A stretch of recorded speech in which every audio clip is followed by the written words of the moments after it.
Hello Pisces, this is your reading for February. It's a calm, straightforward reading for your sign guided by tarot and astrology. We'll look at what's influencing you and what the cards are clearly showing right now. This reading is meant to bring clarity, not confusion. So take what resonates, leave the rest.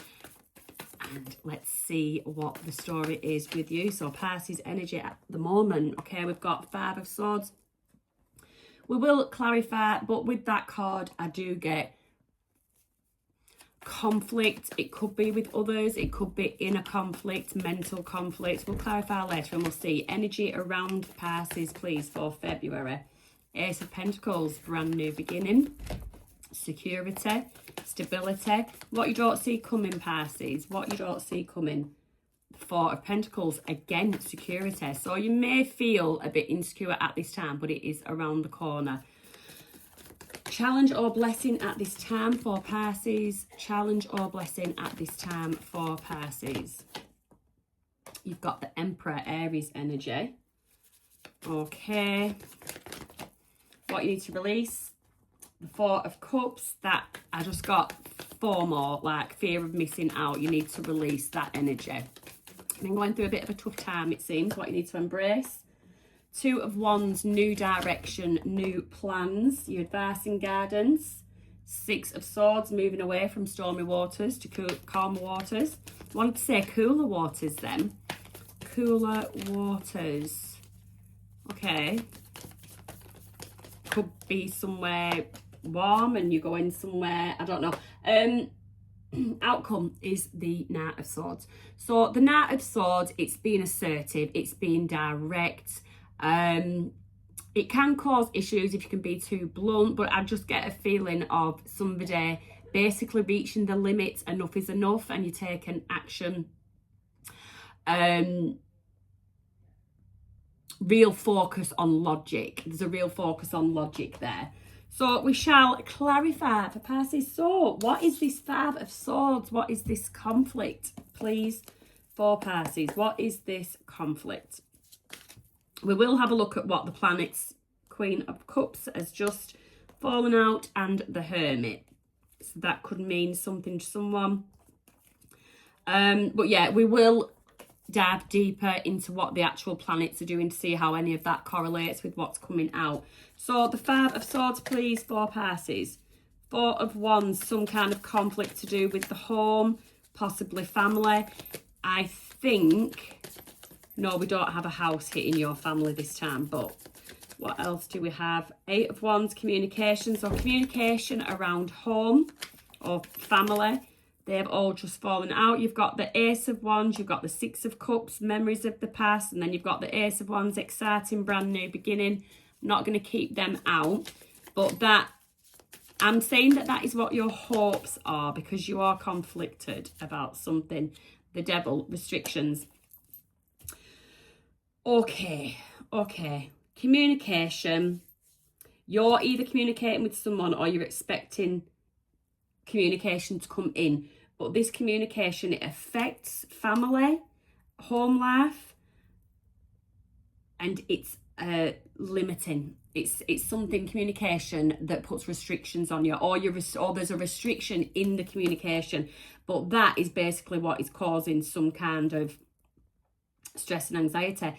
So this Ace of Pentacles, what you don't see coming, this is something in the works. It could be a person, it could be a group of people, it could be a boss, but there is something in the energy around you that is potentially within your reach.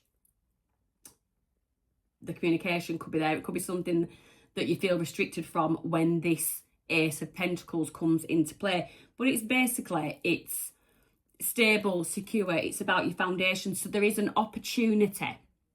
There is an opportunity in the ethers coming your way. Your task is to not let any opportunities pass you by. Don't overlook something that could end up being, on the face of it, looks small, but in the actual reality of it, it can work out to be something really, really big. So be careful of what opportunities you're letting slip by.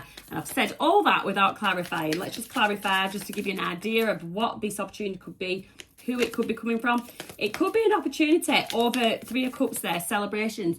it could be a discussion that you have actually while you're out socialising. Lovers, deep soulmate connection. It could be an opportunity that comes in line with a relationship that you're already in or a relationship you're about to get into. And with that relationship, along with love, comes the opportunity for stability. For the relationship to take on like a business kind of thing as well, some kind of partnership. And then you've got the Libra energy with the Justice. It's something that's very balanced. It's something that's very fair. It can also have an element of justice being served after the Five of Wands, some kind of conflict, some kind of competition, gossip, something. It sort of brings the justice that you've been waiting for, brings some kind of balance to a situation. This lovers, this deep soulmate connection. Okay, I'm just going to say the Three of Cups is there as well. So did talk about you could meet this person out socialising or have a conversation about this opportunity aside from romantic connection. Or it could involve a third party. That Three of Cups could be third party, and that's where your Five of Wands, your drama and your conflict comes into it. There's some kind of competition there. So that's that. What you don't see coming is the Four of Pentacles. This is security. It's foundations. It's making progress.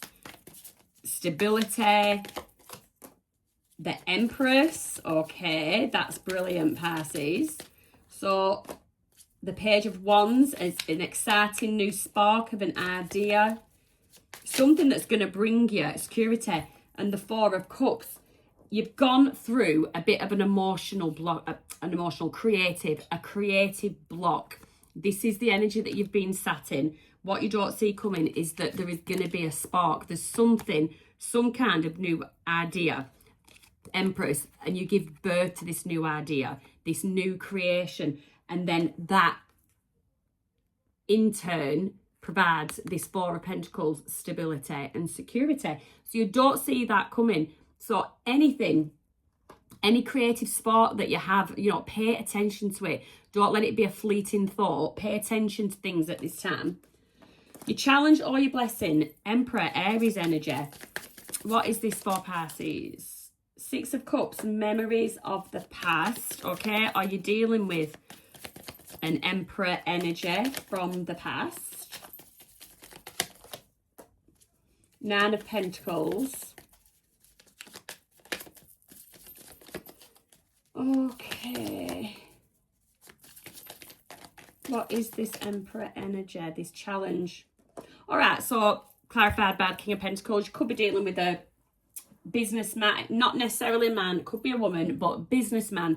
If it is a female, then they've got a lot of masculine energy. That aside, there's a challenge with an Emperor. Emperor is very assertive. They are very much in control. A mature figure, a very mature figure.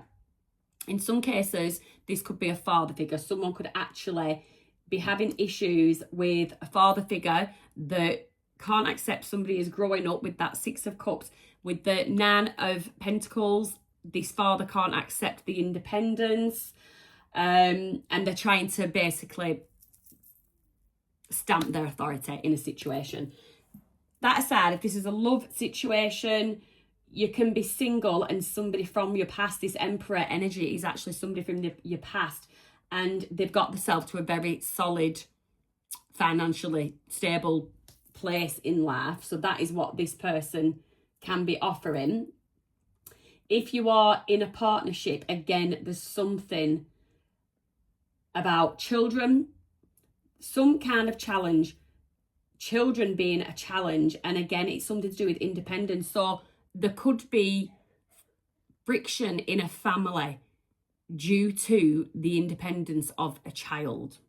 So that's just something that you're finding challenging at the moment.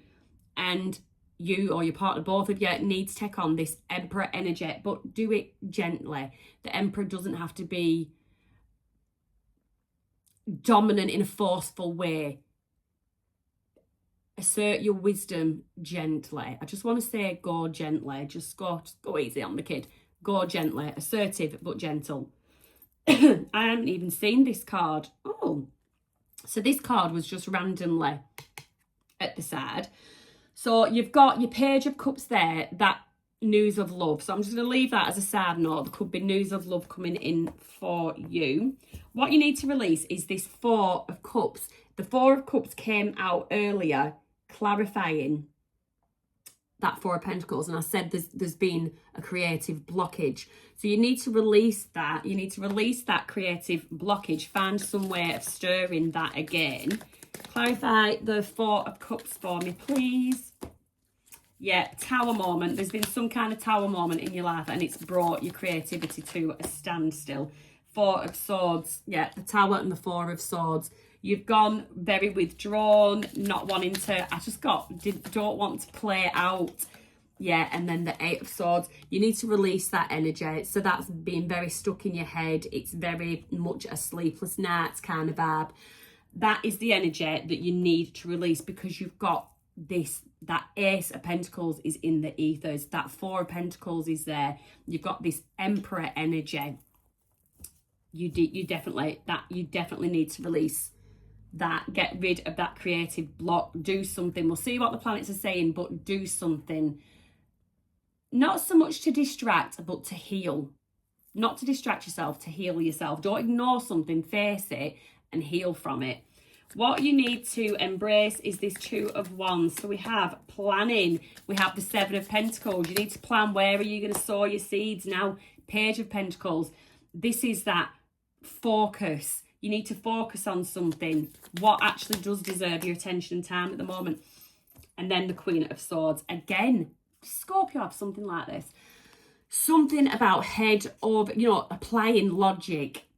Applying logic. You need to plan in another direction. Something clearly hasn't worked out here in the past. It's caused a lot of stress and anxiety. So it's time to start planning.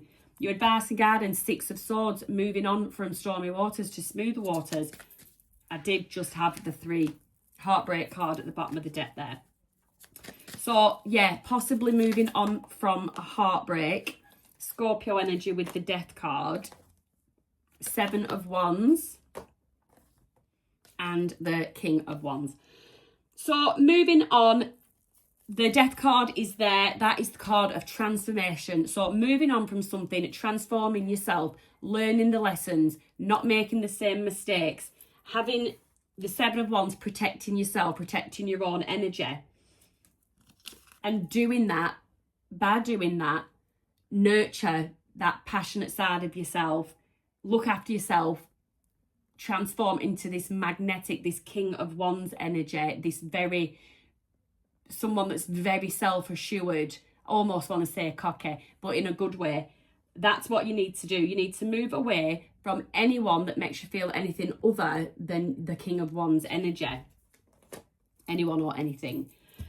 So this Knight of Swords, taking action, quick, assertive action. What are you going to be taking action towards? The world. So a cycle is definitely closing out. Eight of Cups, you are definitely walking away from something. I want to know what you're walking towards, though. What is Pisces walking towards? Ooh. Oh, the Fool, Aries energy. So a brand new leap of faith. So there we have it. This, whatever this bad time, bad patch, that is coming to an end with the World card. You're walking away from it and you're taking a brand new leap of faith into another direction. Potential signs you could be dealing with. You've got Capricorn, Taurus, Libra again, Aries, Scorpio,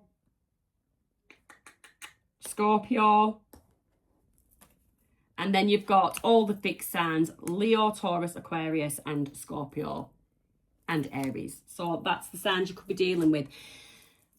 Putting all this to the side, let's see what the planets are saying. So for you in general, the month of February, we have on the 1st of February, we've got the full moon in Leo.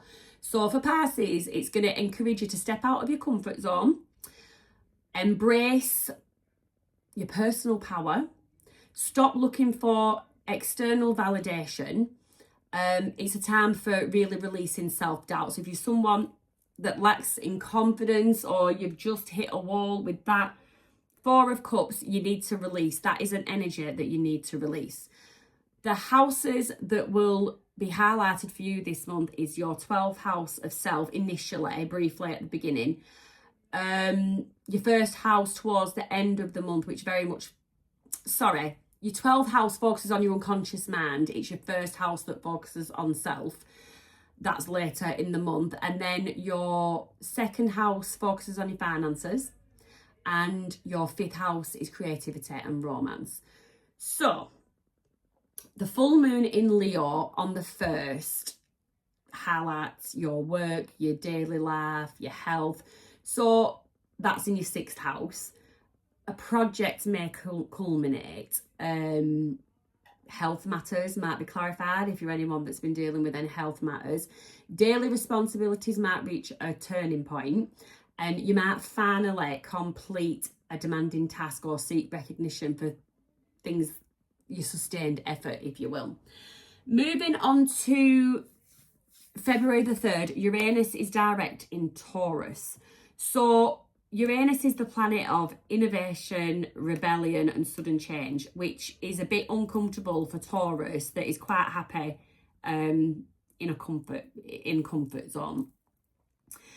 Meaning for you, Uranus is waking up in your communication zone, and it sparks fresh ideas, and this is what you need. This is why you're probably moving away from those stormy waters, because these bold perspectives, sudden clarity, expect breakthroughs in communication, speaking.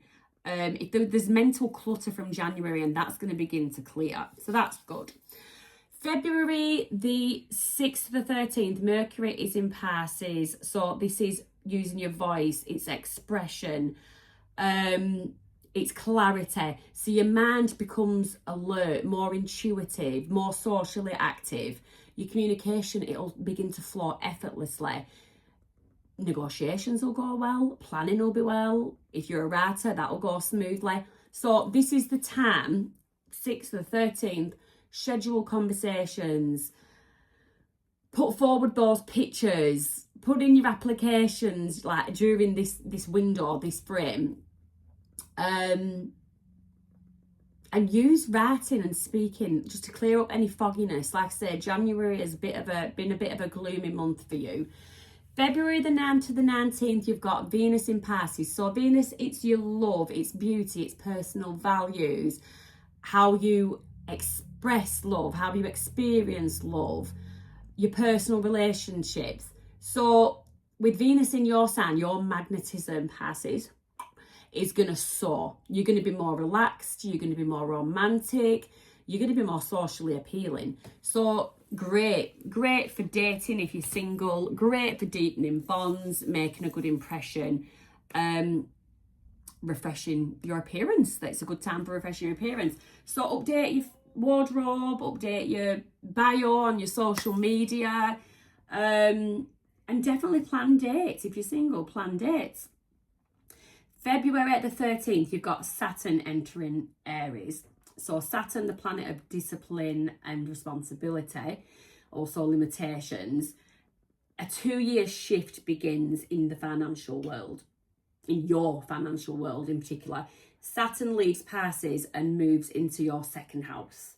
So this is going to help you to build stronger financial foundations, 4 of Pentacles, and redefine your sense of value. So things that you valued before in the past, they might not hold the same worth that they once held. Explore income stabilizing strategies, create or revise your budget, and set clear boundaries around your time and energy. You need to learn to value yourself. Moving on to February the 11th to the 9th, you've got Mercury, again, planet of communication, and Venus entering Pisces as the sun enters Pisces. And here, my dear, your season begins. Okay, so this is your personal rebirth. Mercury, mental clarity, Venus, magnetism, and then the sun, identity, vitality. They stack up in your first house. You become more visible, more confident, and more emotionally open. This is one of your strongest windows to have like a reset in general. This is the strongest window. Make the most of it. February the 17th, so solar eclipse in Aquarius. So solar eclipses can be powerful. And with the Aquarius element, that's endings, it's closure, it's healing. I saw that in your reading, that there is some healing to be done. The eclipse hits your 12th house. Your 12th house of endings and subconscious matters. Something old dissolves. This is what we want. Something old dissolves so something new can emerge. Hence this, that you're taking action towards this fool's journey. You're going on a new one. So it can be emotional, spiritual, psychological closure, but your intuition sparks and hidden information might surface. So just be prepared for that. For this solar eclipse, feel like it's going to be a biggie for you. We have on February the 20th, Saturn conjuncting Neptune. So again, Saturn, planet of discipline, limitations, and then conjuncting Neptune, where reality meets dreams. So, sorry, this is where, with Saturn and Neptune, this is where reality meets dreams. It's a very rare alignment. And it pushes you to merge vision with practicality, especially around finances and self-worth. Your ideas are being tested, your ideals are being tested, and you're building something real from your dreams. That's amazing. So make one dream actionable at a time with a step-by-step process. Don't walk before you can run. Avoid escapism, Pisces. You're so prone to disappearing into escapism. So avoid that. Ground yourself through routine, through consistency. And definitely commit to long-term, like, self-development practices. Later, as the month is nearing an end, on February the 26th, you've got Mercury in retrograde. So Mercury, communication, things can get a bit hazy. It's in retrograde. It's in your first house. This is a period of personal review. Again, not rebranding. You rethink identity, decisions, your communication style, and how you present yourself. Double check messages, double check appointments. It is a retrograde. Things can go a bit woo in a retrograde. So a bit of a bonus full moon stress possibly for Pisces Deacon too. So that's those born between February 29th and March the 10th. Pisces, the early full moon, it can bring mood swings or relationship tension. Adaptability prevents crisis. So be adaptable in a situation. And that is pretty much your reading. I hope those hints and tips help you along the way. I would always check for your rising sign. Cross-reference those messages that resonate here to those residents. It just gives you much more of an overview. But that is the message for you, Pisces. If it resonated, you are welcome to subscribe. And for now, have a lovely month. Be gentle with yourself, and I'll see you next time.